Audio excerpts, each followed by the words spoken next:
Pozdravljeni, tukaj Blaž in danes sem se spomnil ene zanimive teme, o kateri bom govoril, in sicer kaj bi samemu sebi povedal, če bi lahko šel nazaj v preteklost pa se srečal recimo, ne vem, ko sem bil star enih 8 let ali pa 10 let, kaj bi si povedal, ne, kaj bi si hotel povedati recimo. In sicer hotel bi si povedati to, da kako v bistvu lahko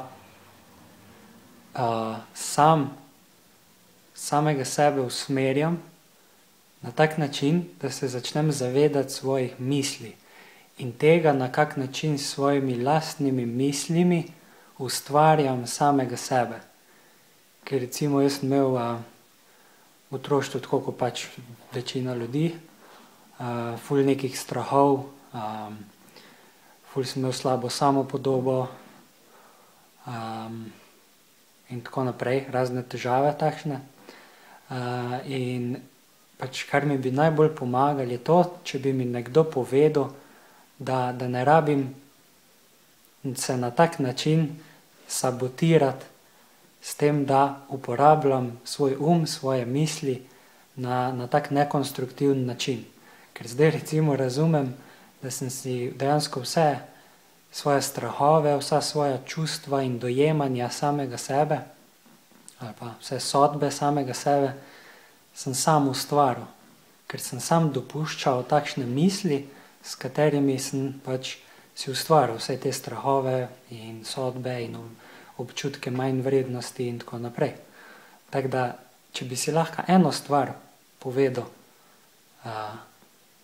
takrat, zdaj za nazaj recimo, ko sem bil star 8 let, da bi šel v preteklost, bi to, ne, bi si to razložil, da pač se ne začnem zavedati svojih misli in kako uporabljam svoje misli, in pa razložil bi si princip samoodpuščanja, s katerim si lahko kakršenkoli že ustvarjen vzorec, neke čustvene reakcije, neke navade, nekega strahu ali karkoli, odpravim in odpustim, tako da si napišem samo iskreno samoodpuščanje in se spremenim. In potem ne rabim več recimo si ustvarjati nekega strahu ali pa občutka manjvrednosti, ne.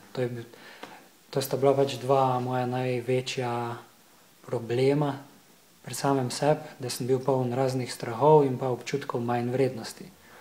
In če bi takrat to dojel, ne, če bi mi kdo takrat razložil, kako lahko jaz sam svoj uporabljam na konstruktiven način, namesto da se sabotiram, potem bi že veliko prej dosegel lahko veliko več in bil v boljšem življenjskem stanju, kakor pa sem zdaj recimo.